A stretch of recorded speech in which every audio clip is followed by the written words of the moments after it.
I'm LJ. What's cracking, y'all? It's Stevie Nicks. And we're Knicks fans. And welcome to Knicks Anonymous. Myself, and I think we see Willis coming out. Fast break to Walt Frazier. Frazier then slows it down. It's picked up by Jerry West at the top of the post. Three. The New York Knicks. Here's David Stern with the first announcement. pick, select Patrick Ewing. Bernard looking for 50, and he's got it. Back-to-back 50-point games for Bernard King. Anthony for three. Bang! That one goes down, and the game is tied. Houston ducks under. Got it! With 8 tenths left. Lynn puts it up. Bang! Jeremy Lin from downtown. Johnson cuts left, now fires a three. It is good, and he's fouled. It counts, and he is fouled. Barrett drives down, and this time finishes with authority.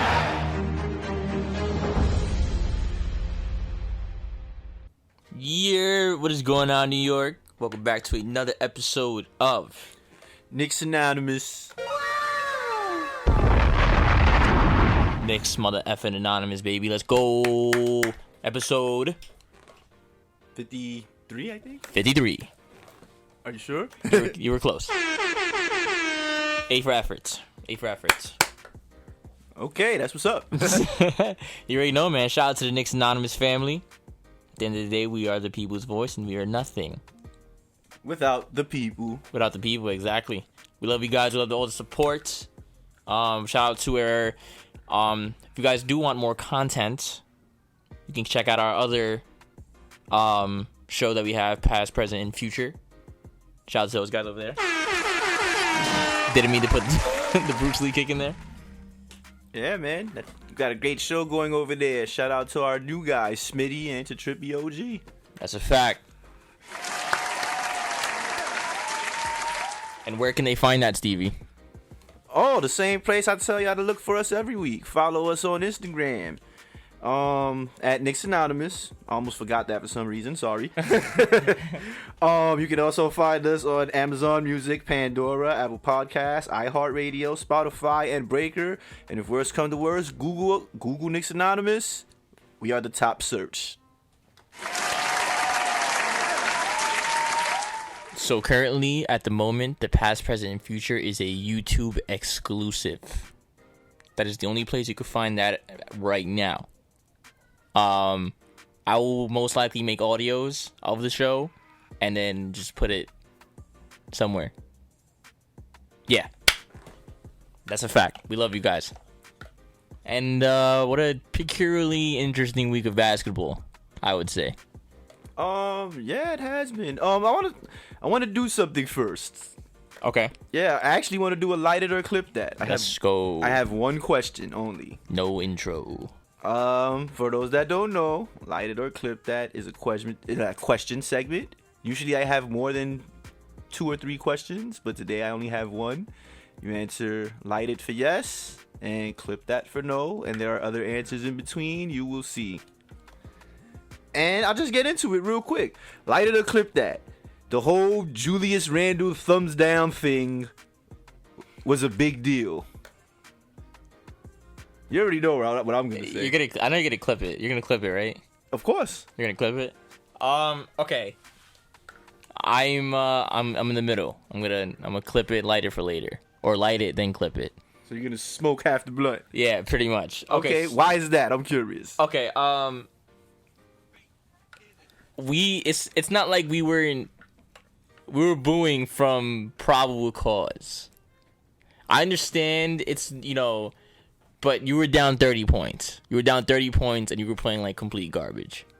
Can't even lie to you, Stevie. The game was looking like it was over. I was watching. We were watching the same game. I cannot lie to you. And that boo was built up of frustration because Randle has been very inconsistent lately. And it kind of seemed like his energy level just wasn't there in the first half of the game. Right? So that is why we booed him. Okay? In the second half, it was a completely different story. I will own up to that. He completely turned the game around. So did everybody else. The Knicks as a whole, Evan Fournier, everybody was just going off. Yeah, especially Evan Fournier. You feel me? Okay. then he proceeds to do the thumbs down as they were making the run. Bro, you were getting booed because you were down 30. He's kind of saying, like, oh, don't cheer now. Like, of course we're going to cheer now, bro. We had nothing to cheer for before. So that's why I'm in the middle with it. Like, he's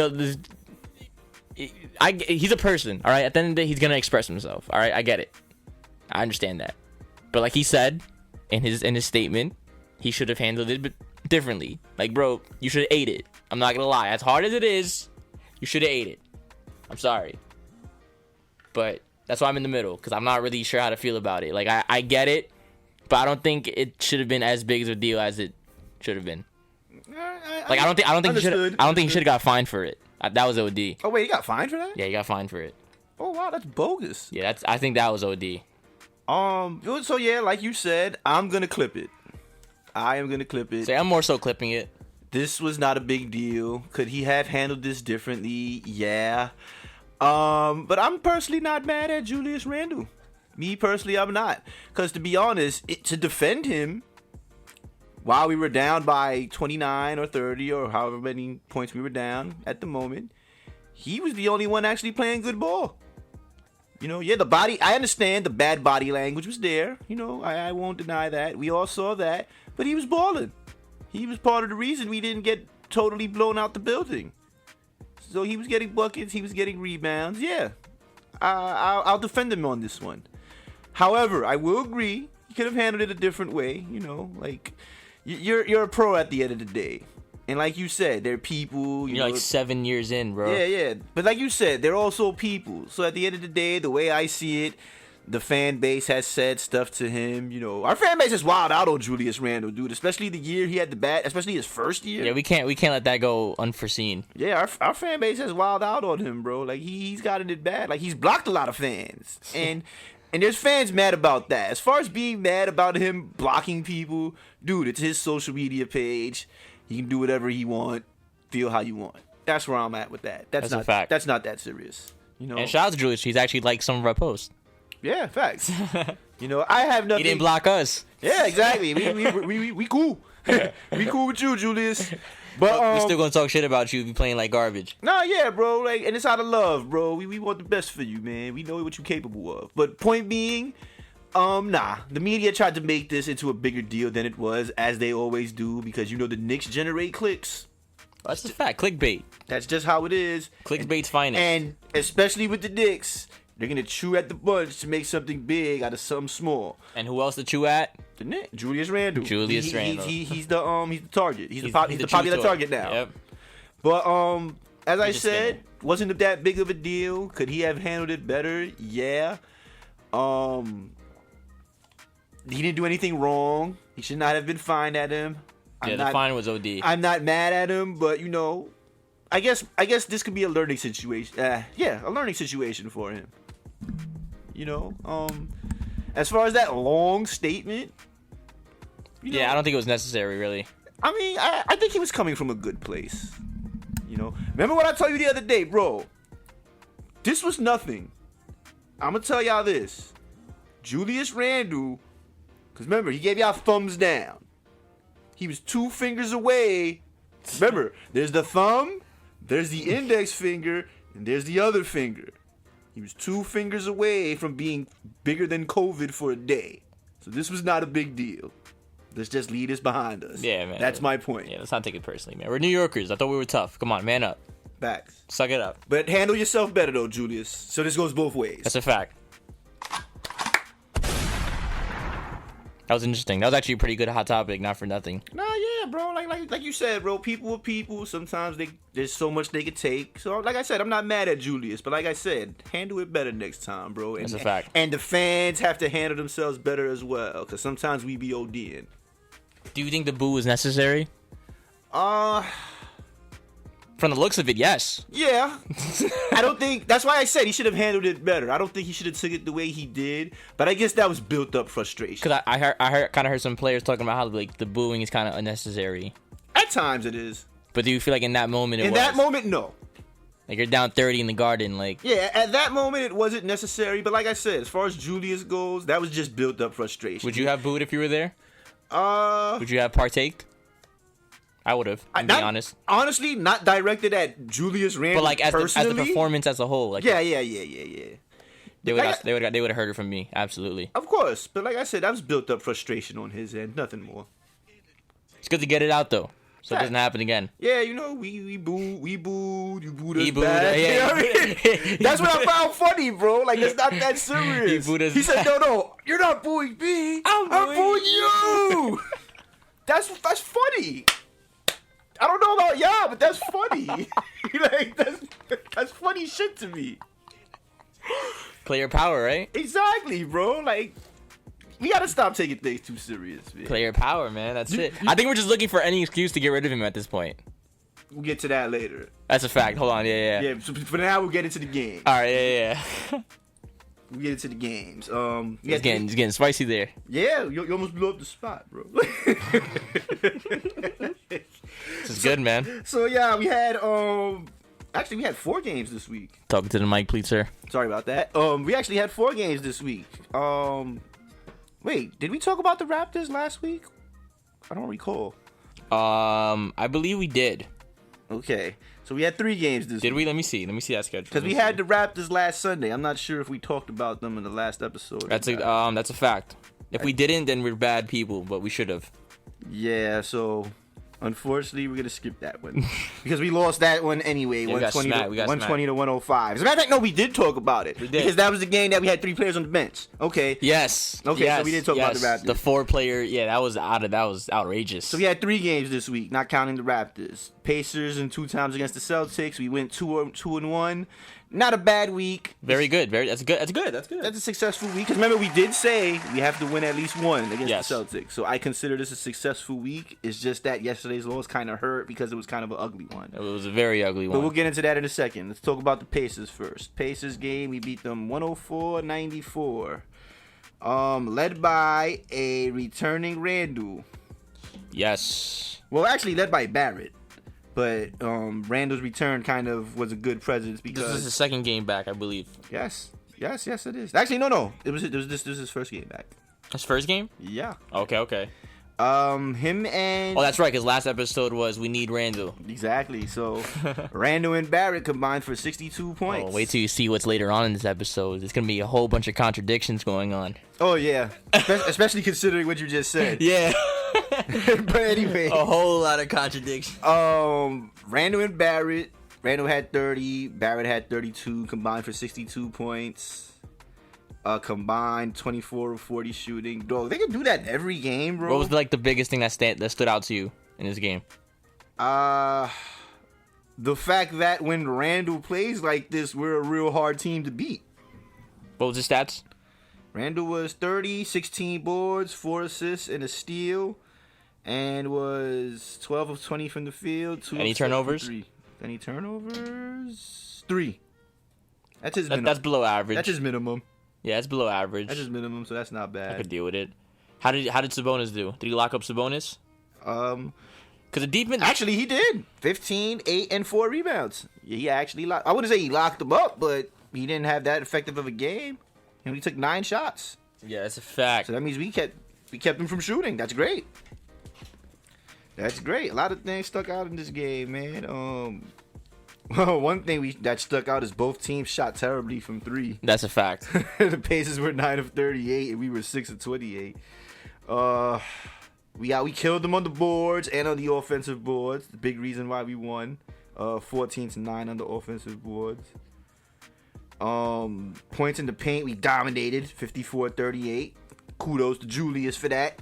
He's part of the reason that happened. So yeah, this was an overall big win. You know, this was a solid win. Like, you know, nothing really slipped. No, aside from the 3-point shooting. The 3-point shooting, yeah. Did we win the third quarter? We won the third quarter. Oh my God, yes we did. We won the third quarter. So this was a very solid, very team effort win. Something we would like to see the Knicks do more consistently. I feel like that should be our shot word for this year. Consistency. Every time you hear the word consistency, you gotta take a shot. Consistency. That's the secret word. Yeah, consistency. There you go. Every time you hear the secret word, scream real loud. I'll tell you that reference after the show. That's a real old show. Oh, okay. Just dated yourself there, man. That's fine. I don't care. For those who remember, I'm gonna say the line one more time, and for those in my age group, you'll know. If you get it, if you comment it in the comments on YouTube, or matter of fact on our Instagram, on our next post on Instagram, if you can get the answer right, you get a free Knicks Anonymous mask. What the reference is? Yes. Okay, so basically I said the secret word. He said the secret word was consistency. And I said, whenever somebody says the secret word, scream real loud. That's from a show. Way back in the days from our childhood in the 80s. We'll let y'all figure that one out. You get it right, you get a free Knicks Anonymous mask. Best of luck. You know what? Let's move on to the 2 Celtics games. Let's start off with the first one, man. What a doozy. That was the thumbs down game. That was the thumbs down game. That was indeed. that was the scene of the crime. So pretty much, let's run this down real quick, right? Okay, so pretty much the Knicks, just to sum up the first half, we was just getting our ass kicked.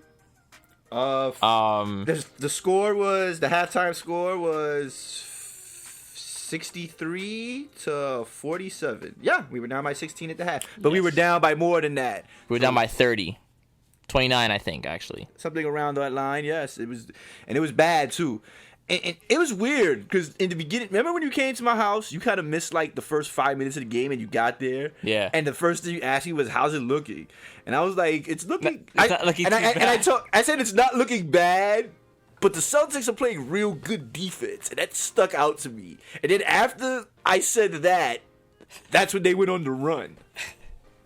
So you're saying it was my presence that botched up the whole thing? No, I'm just saying. I mean, if that's where you want to go, fine. But I was just trying to say the Celtics were playing good defense in the first half. That's all I was trying to say. What's his name?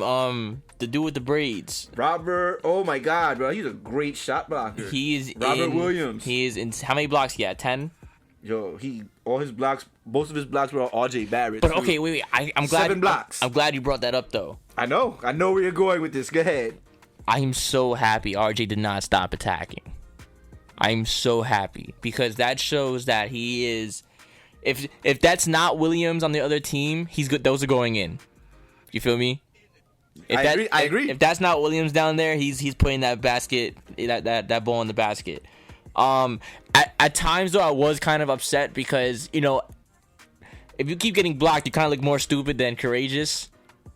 So I feel like RJ could have probably went to the basket, stopped, popped a little bit, but that's not his game, so I respect it. But I feel like he should add that at least a little bit to the arsenal. Well, we'll get to RJ later in the game because I'm just gonna throw his numbers out there before we get to the good part. And this shows how much mental strength RJ has. Mm-hmm. I'm just gonna read his numbers out: 13 points, 3 rebounds, 6 assists, 4 of 15 from the field, 2 of 4 from 3. So the 3-point percentage isn't that bad. All right, so hold on to that. Let that marinate. Let that sit for a second. Let that marinate. Let's go to Fournier real quick. Yeah, that's what I was gonna bring up. Yeah. Let's let that marinate for RJ. Go to Fournier. My question to you is, who was that, and what did they do to Evan Fournier? You know who it was? It was those aliens from fucking Space Jam. They gave him his freaking talent back. So then that's like a reverse Space Jam. Yeah, So they gave him. So they took Klay Thompson's talent and gave it to Evan Fournier. Well, yeah. Remember, he is coming back today. Yeah, Klay let him borrow it for the day. Oh my God. Klay let him borrow his talent for the day. No disrespect to Fournier, because this is who he is, but it's just bro, where is it? Bro, we was watching, whoa, yo, he was shooting, bro. That out of okay. The one when he hit the 10th three, that one. Was that the one when he was in the fading corner out of bounds? Yes. Yo, that was the most beautiful shot I've ever seen in my life. I'm not even gonna lie to you. Shout out to 48 for that. Yo, that was the most beautiful shot I've ever. Bro, he caught it, leaning, water. Yo. Yeah, bro. I've seen Klay and Steph. Yo, when he shot that, I'm sorry, bro. I'm so excited. No, I gotta say this before you get that out. I gotta say this, and I'm not comparing him to Klay and Steph, but those are the measuring sticks for shooters nowadays. I've seen them do some wild shit on shots. I've never seen them do that. If I'm wrong, feel free to tag us in a video and show me. You definitely are. I've seen it. Am I? Yeah. They've done it. I've never seen Clay and Steph do that. What in the corner? Yeah, he does it. Fading out of bounds. Clay does it. Nah, I've never seen that. I've never seen them do that. I'll show you a video. Feel After free. this. Somebody tag me in a video and show me. I'm not doubting it, but I gotta see it. I've never seen them do that. I've seen Jordan do that, but from 2. That shit was clean. Yeah, bro. But to read his numbers out, to give him his flowers, because he was the player of the game, obviously. Bring that trade value up, baby. You said that. You said the loud part quiet. I mean, you said the quiet part loud. I mean, What do you mean? we weren't supposed to know that. Oh, why not?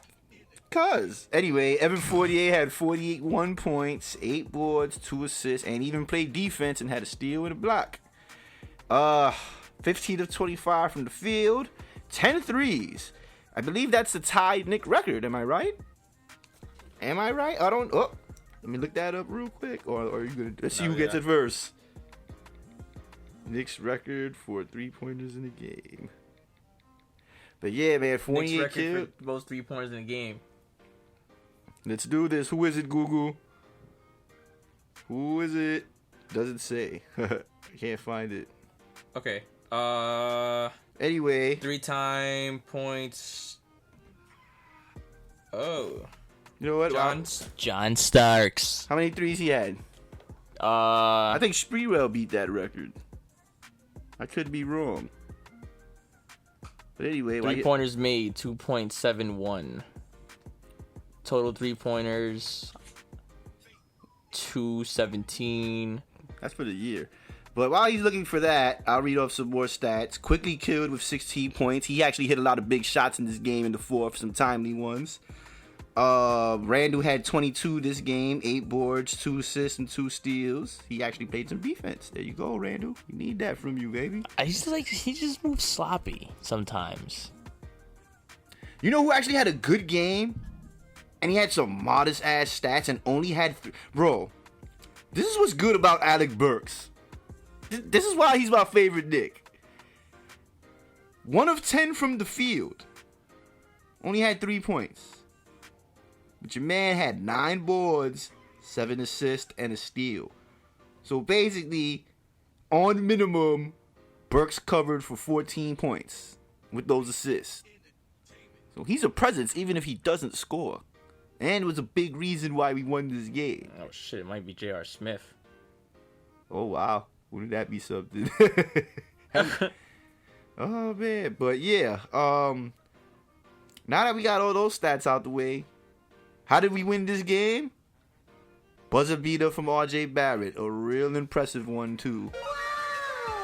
Bro, we're talking one leg, fadeaway, heavily contested. He was actually fading to the side. Backboard. He was fading to the side, though. Backboard. So what would The you... bank wasn't even open. What would you call a side fadeaway? Because, like, he didn't jump back. A side? A sidestep. Okay, I guess. A fadeaway sidestep. We'll call it that. But either way, impressive shot. Beginning of the season when Smith went And on dude is streak, brave, bro. Like, the Knicks fell near. we didn't even need a 3. The game was tied. All he had to do was hit a 2. He went for the trifecta. That's pretty brave. Barrett is clutch. Now we know. He set the same. Okay, so J.R. Smith set the franchise. He set the franchise record against in the Eastern Conference. No. This is for the most threes in the game. Yes. Others might choose to reflect on the year when Smith helped the lead New York back into playoff contention and broke records with his scoring. 10th-year guard Sunday afternoon, setting the franchise 3-point record for a single game against the Miami Heat. He also set a record with 22 attempts. Well, how many did he hit? Wow, they don't even say how many he hit. What the? Next. That's so whack. Moving on to the next Celtics game, which we lost. Well, What a doozy. Wait. First of all, the final score was 108-105. As I said, Barrett is a brave MFer. Didn't even have to shoot a 3. He did it anyway. Yeah, that's a lot of damage. And now to the facts. And now to the loss. Our lowest scoring game of the season. Yep, it happened. 99-75. We only scored 75 points in the high scoring era of the NBA. That is terrible. That is terrible. I had to say it twice. He made 17 3-pointers. Nah, hell no. That'd be an NBA record. 17 3-point attempts. Oh, okay. Bro, but this was bad, bro. 36% from the field, 35% from 3. Bro, 40% from the free throw line? Are you kidding me? Come on, New York. What are you doing? What are you doing? All you do. And everything they would shoot would just miss. And only 13 assists? No ball movement. Come on, y'all. Come on, y'all. Bro, they doubled our assists. They doubled us. You know what's even crazier? They struggle in assists. I think they're like the lowest team in the league in assists. I was watching the game on the NBA TV, the Boston Network, and the announcers were pretty much saying how there's so much trouble between Brown and Tatum with sharing the ball with others. Like, they would have 30 points but 2 assists. Yeah, they're not passers. They're not passers. That's why I don't think I would want one of them. At least not at this point in time. They're not passers. We need guys that move the ball, bro, because we already have a stagnant offense. Yeah. But that's neither here nor there. We talking about this game. And, bro, they killed us with the points in the paint. Yeah, no comeback this time. Yeah, I was hoping so. You know me. That's why I texted you. They killed us with the points in the paint, 42-24. We actually surprisingly had more second chance points than them. But that's because we missed so many shots. So that's not really a win. Yeah, nah, it's not a win at all. That's kind of a big L. Big fat L. 21, they had 21 points off turnovers. Yeah, bro, like that pretty much sums it up. They kicked the shit out of us. And the body language, man, I wasn't fucking with it. And check this out. We outscored them 26-21 in the firsts. The rest of the way. Hold on, I'm doing the math in my head, y'all. I'm sorry. The rest of the way, they outscored us 79-49. That is terrible. They outscored us. That is terrible. That is terrible. Bro, 79-49 in the last 3 quarters. That's dominance.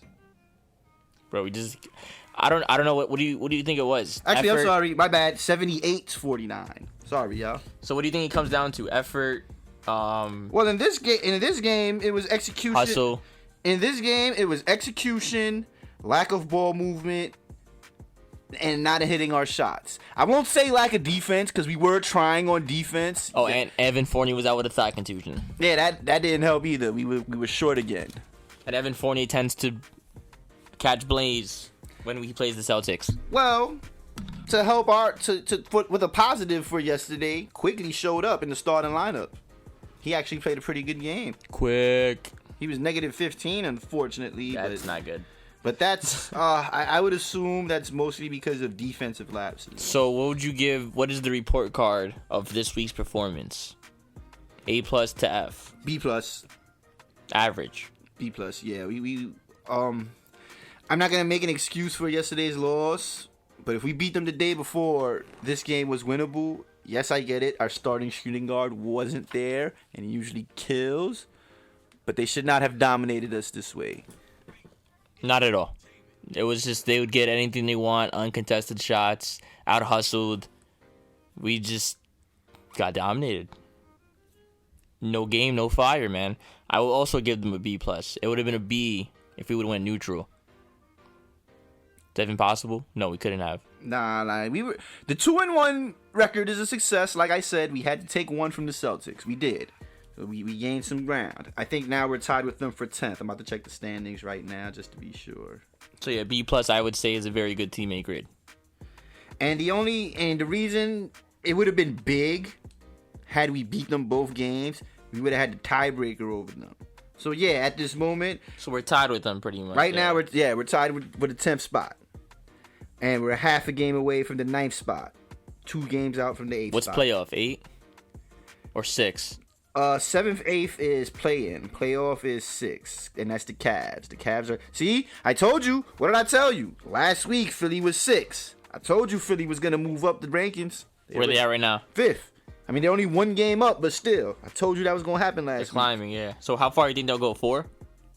Or staying 5th? Bro, like the top is pretty close. Cause look, the Bulls are number 1, 26-10. The Nets are 2, 25-13. The Heat are 25-15 at 3. The Bucks are 26-16. So yeah, 1 through 4 is pretty close. Then comes the next race.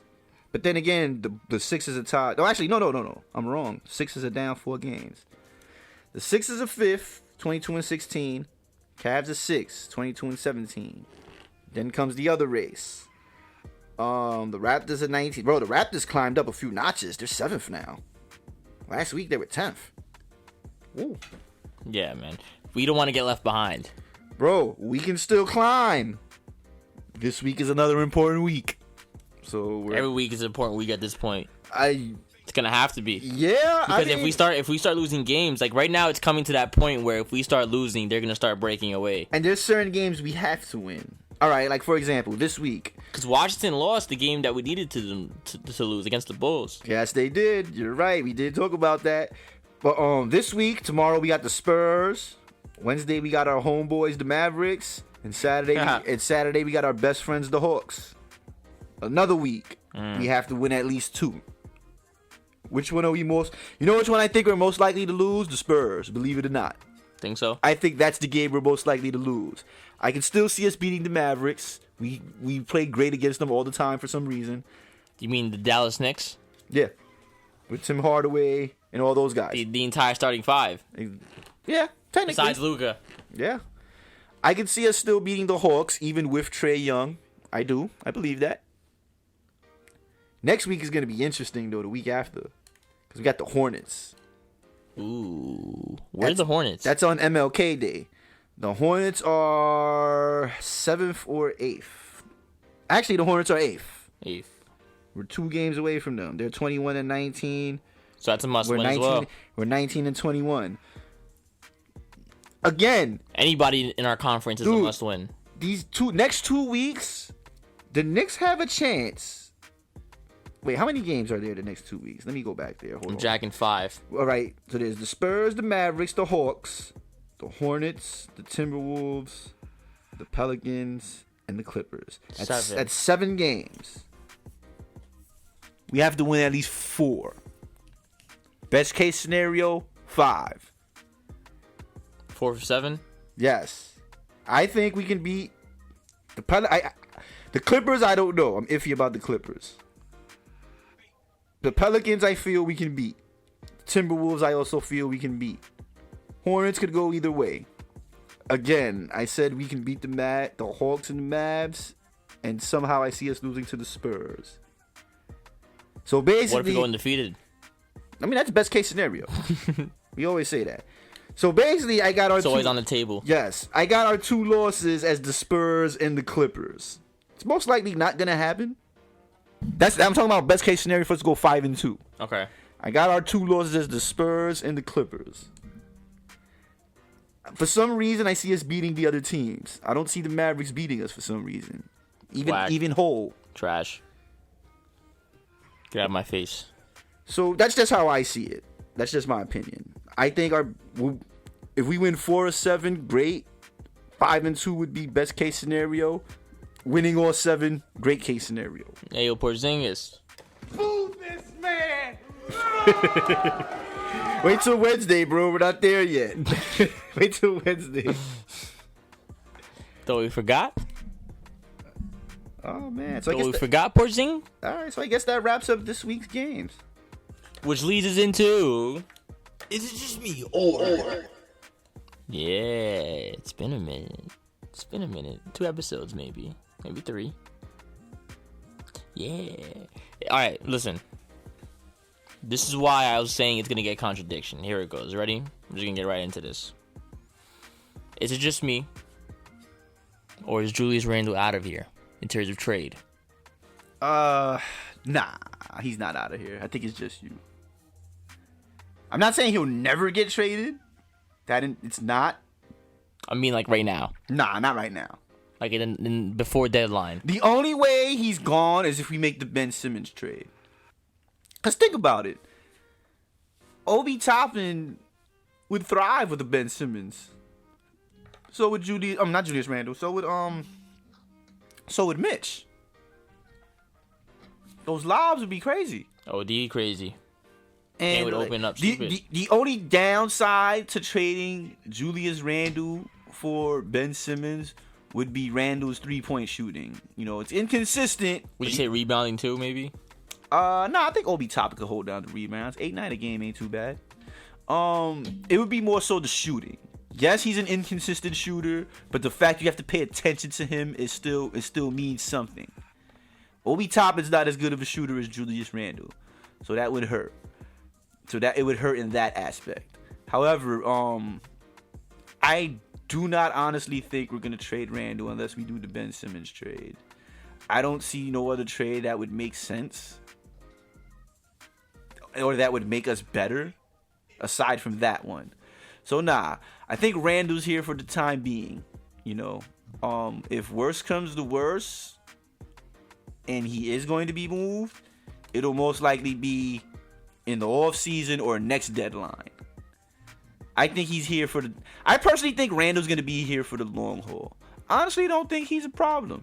He's inconsistent as hell. But as I said in Past, Present, and Future, which you can find on YouTube, by the way. That's a fact. He, I think, like Fournier, we should take some responsibility away from him. And that's not in no way demoting him. Because I still think Randle's a piece. As I've said many, many times on the show, he's just not a number one. Take away some ball handling responsibility from him. He's not able to think on the fly. Like, his decision making is not all that. Exactly. I'm not saying he could never bring the ball down. I'm just saying cut down his responsibility on that. Cut down his 3-point shooting. You know, if you take 5-6 a game, no. I would say he takes 7. Would you guess? I would guess 7. I don't know the exact number, but let's say he takes 7. Yeah, cut it down to 5. 4. Now, if you hit 3 out of 4 and you're hot, keep shooting. Then I'm feeling you. But if you're 1 of 5 and you keep shooting threes, but that's for any NBA player. I always say that about. But especially for you. Yes. Especially for you. What the Knicks need to do for Randle, and this is a coaching thing, because Tibbs, listen up. Because another thing that was said in Past, Present, and Future was he doesn't hold Randle accountable. He pretty much lets him run wild. All right, fine.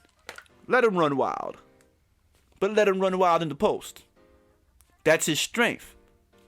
I honestly think if Randle cut down his outside shooting and stood in the post and the mid-range, he would be so much more effective. I feel like it's kind of hard for him a little bit, though, since we always go against zones. I dig, but the thing about it is, like... So how would that work, then? We would have to surround them with... Shooters. I mean, but that's the same problem we had last year. That's why we got Fournier in them. Yeah, but that's probably the reason why I could think he doesn't do that is because every time he goes to the paint, he's always triple teamed. But that leaves people open, bro. Like that decision making is so bad. But like who said it? It was Smitty that said it, right? 2 seconds. 2 seconds. Shout out to Smitty. 2 seconds. You don't got it. Pass it out. I understand that's something he's not good at, and it's something he has to work on. Get on him about that. Wear contacts, bro. I think we need him. Bro, I'm telling you. He's already a good passer. He gets 5-6 assists a game. You just got to work on the decision making. Bro. Yeah, bro. Like, Randle's a piece. I keep saying it. He's just not the piece. Would I personally trade him? No, but only for Ben Simmons. Which is kind of saying yes. So is it just you? Is he gone? No, he's not gone. But it doesn't mean he never will be gone. The potential's there. I'm not gonna lie. I think it is just me as well. I think it definitely is just me. I believe Randle is like you said, a long haul kind of thing, trust the process kind of thing. Because like you said, he's not a bad player. He's not. He's a great player. But we're using him for the wrong things. And I feel like we're using a lot of guys on the team for a lot of wrong things. But again, that's a coaching problem. So so maybe we're looking in the wrong direction here. I mean, not to throw any, Yeah, I don't want to throw. But I don't want to throw Tibbs on the hot seat, bro. But the way I see it, the problem with today's NBA, I'm going a little off base here, but the problem with today's monologue? NBA, yeah, kind of, but it goes with what we're talking about.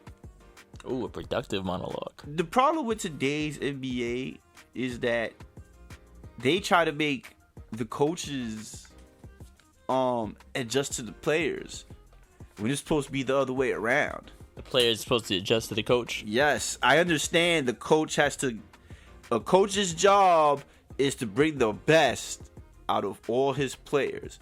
So I understand that. But a player's job, sorry about that, but a player's job is to adjust to the game being played. Now, if you can't adjust to your coach and you can only play one style of ball, I'm sorry to say, but it's a two-way street. You're also a part of the problem. You have to adjust to each other. That's a very good point, Stevie. And I'd almost like to bring up, I feel like this team, because this team is still fresh. Bro, 2 years. Bro, we're still rebuilding. Yeah, we're still very fresh. We're 2 years in, right? Inconsistency is big. Why? Because we have a very young team. Mm-hmm. So, it's unfortunately that the inconsistency is actually rubbing you off on the older guys as well. Like Fournier and them. That's not good, because usually you'd want the consistency out of the rookies more than you would you guys, because you guys have been here longer. So maybe we need just more consistent vets, like D Rose. That's a big problem. D Rose's leadership is missing. That's what a lot of the problem is lately. Because as much as I like Randall, I wouldn't consider him a team leader. A guy like Taj is a team leader. Rose is a team leader. To an extent, Burks. He's a vet. He comes up big when we need him. That's leading by example. So in my eyes, that's a team leader. Yeah, man. We gotta remind ourselves we're very fresh, man. We're 2 years in. We have movable pieces, like we always say. How many times have you said consistency already? Have you guys been counting? You guys should be like drunk by now already. Cause I completely forgot about that, but I just called myself saying it I forgot about it too. Yeah, like I kept saying it. Jesus, I'm like, yo, oh my god, drink responsibly, please. Please drink responsibly. I don't want nothing with it. Yeah, man. But we need Rose's leadership. That's missing. I'm not saying Randall's not a leader. He's just not like a vocal leader. He's the guy, but that doesn't mean you're the leader. Like for example, when Patrick Ewing was on the Knicks, I'm not saying he was a bad leader. Yeah, Patrick Ewing was the leader. Don't get it twisted. But so was Charles Oakley. We had a whole team of leaders, bro. Like, that was the cool thing about the 90s Knicks. If one dude slipping on leading, another dude would be like, yo, you slipping. All right, here's what's going on. We only have two leaders, Rose and Taj. And both of them, and Taj is on his last leg, and Rose is not even playing. Exactly. And with all the young guys we got, maybe we're lacking some leadership. And that's not and that's not saying that it's Tibbs' fault. Tyrese, but we need. Halliburton. That's not happening. The Kings are not stupid, bro. De'Aaron Fox. Come here, Fox. Don't get it twisted. I like De'Aaron Fox, but he'd be more of the same. You know what I mean? Like, yeah, he's faster than all the guards we got. I feel like we need a tall. Can we get a tall guard, please? Ben Simmons. Hello. Fuck. I mean, Bing bong. Sorry, y'all. I let out an F word. Respectfully, you let out that F word. Yeah. Because it's true, though. We need some size on the point guard. Because I feel like because point guards on other teams are either average or above average. We have below average everywhere. Not really. We have Kemba Walker. Kemba maybe. And D Rose. D Rose is below average. He's average point guard. He's average? I would say so. So Kemba's smaller than D Rose. Okay. So yeah, Kemba, bro. Get on the stretcher. Oh boy. Oh man. I guess with that wraps up the show. Wrap it up, my boy. that wraps it up. You already know, man. You already know how we do here, Knicks Anonymous. We love you guys. We love talking Knicks with you guys. To wrap it up though, it was a positive week of basketball. Went 2-1. Don't let that Celtics loss. It was painful. Make y'all feel bad. It's okay to feel pain because it was painful. It is quite all right. We are human. But it is important to bounce back because there is more basketball to be played. And like we just said, the Knicks have a very, very good opportunity in front of them in these next 2 weeks. What was the record you wanted? Best case scenario, 5 out of 7, right? Yes. Best case scenario, 5 out of 7. But 4 out of 7 would be, I would consider successful. Successful. You already know that, man. Where can they find us, Stevie? Where can they find? Find us on Instagram, obviously. At There you Knicks go. Anonymous. Or Facebook, but We don't seem to get a lot of traction on Facebook. yeah, it's connected. So whatever you see on our Instagrams, you see on our Facebook. Whatever you see on our Facebook, it's on our Instagram, vice versa. So we might as well just go to Instagram. And it's not gloom and doom, y'all. It's pretty ugly. So panic button open. You pressing the button? Nah. All right, so I'm gonna put it away for now. Nope. Don't panic, y'all. I'm gonna put it away for now. I'm gonna save. I'm put it over here. We've won 6 of our last 10, so there's some momentum there. That's very true. Let's do this, y'all. We gotta take it one game. I guess for Knicks Anonymous, we're personally taking it 1 week at a time. But As a whole, we gotta take it one game at a time. yes. I feel you, man. I feel you. So that being said, we will see y'all next week. Be safe. Let's go Knicks. Whoop whoop.